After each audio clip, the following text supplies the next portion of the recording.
Dangote Petroleum Refinery and petrochemicals earlier today. Here to commission this morning is in fulfillment of our long-held dream and the product of Dangote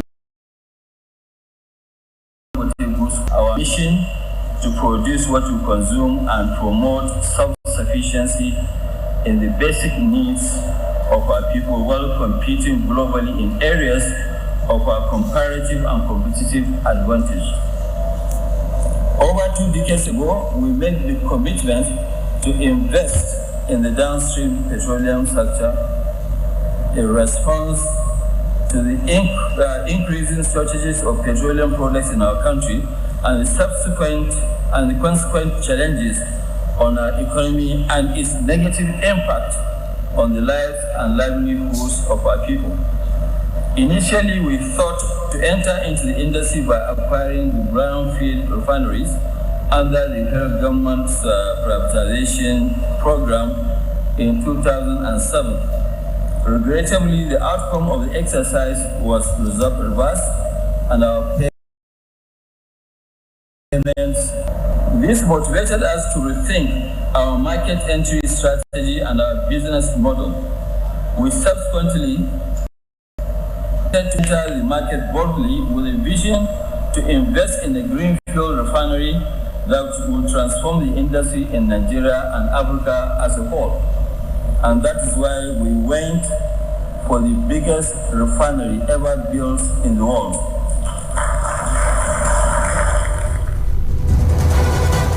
The refinery is located at Dangote Industries Free Zone, Ibejuleki in Lagos, and is set to process crude oil grades from the continent of Africa, Asia, and America, with a delivery of a surplus of close to 38 million liters of petrol, diesel, kerosene, and aviation fuel for Nigeria's daily use.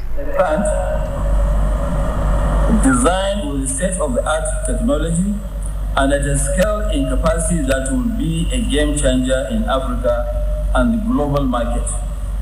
Your Excellencies, distinguished guests, the facility we are commissioning today is aimed to reposition Nigeria as a key player in the downstream petroleum market of the global, petroleum sector of the global market. We have built a refinery with a capacity of 650,000 barrels per day of crude oil, plus 900,000 metric tons of polypropylene in a single train, which is the largest built ever. We have selected the best plants and equipment and the latest technology from across the world. Our product slate is designed to meet the highest quality standards of the high-value products, including premium motor spirit, PMS, automotive gas, oil, diesel, aviation fuel, kerosene, ATK, all of Euro 5 standards that will enable us to meet not only to meet our country's demand, but also to become a key player in the African and the global market. Our coastal location and offshore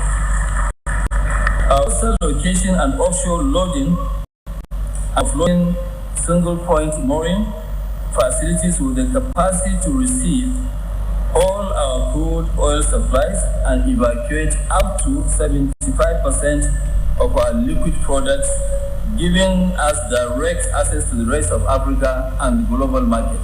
The refinery is set up to refine 6,500 barrels of crude oil per day, transforms crude oil into different usage of petroleum products such as diesel, gasoline, jet fuel, and kerosene. Away from that, members of the Academic Staff Union of Universities have re-elected Professor Emmanuel Osodeke unopposed as their national president to steer the affairs of the union for another 2 years. The union members also re-elected Chris Piwuna, a consultant psychiatrist and associate professor in the College of Medicine, University of Jos, as vice president.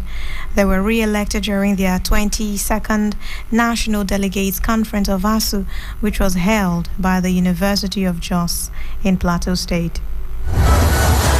Ministry of Transportation has commissioned 14 enforcement and security boats, as well as other infrastructures belonging to the Nigerian Maritime Administration and Safety Agency.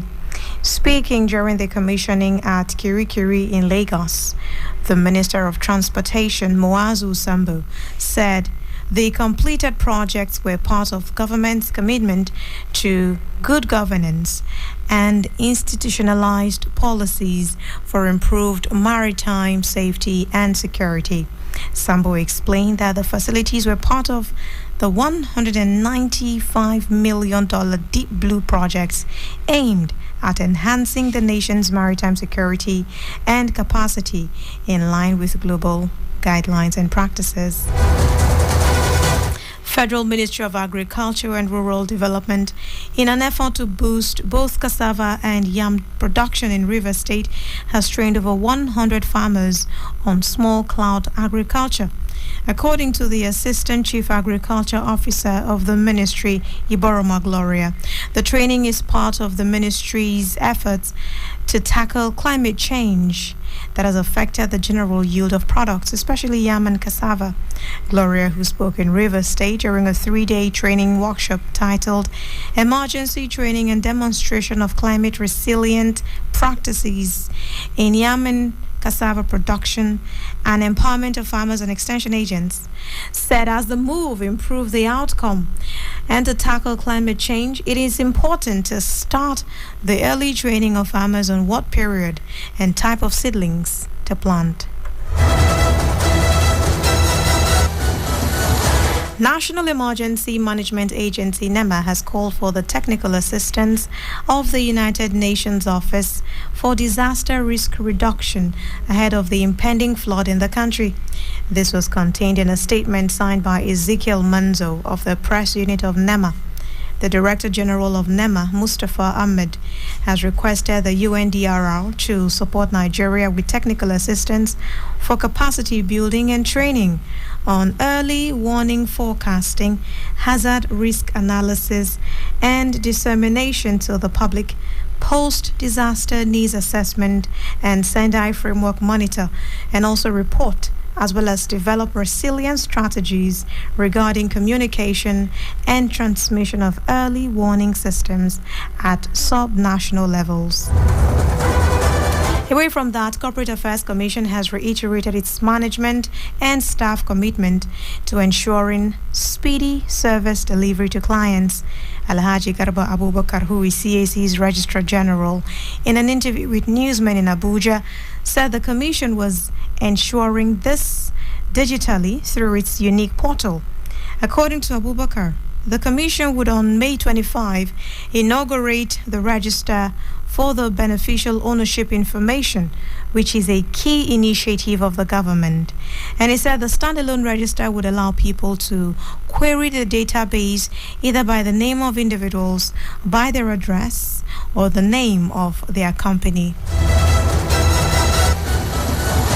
National Agency for the Prohibition of Trafficking in Persons said it has rescued about 19,000 trafficked persons since its inception in 2003.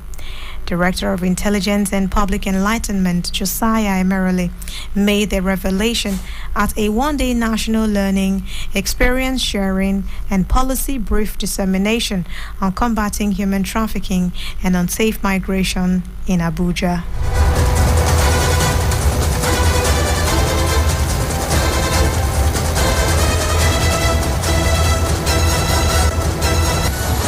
You're listening to Citizen FM News at 6. And also stories on the foreign scene. 2 European leaders arrived in Seoul for talks with South Korea's President Yoon Suk-yeol that will cover trade agreements, Ukraine and North Korea's banned weapons programs.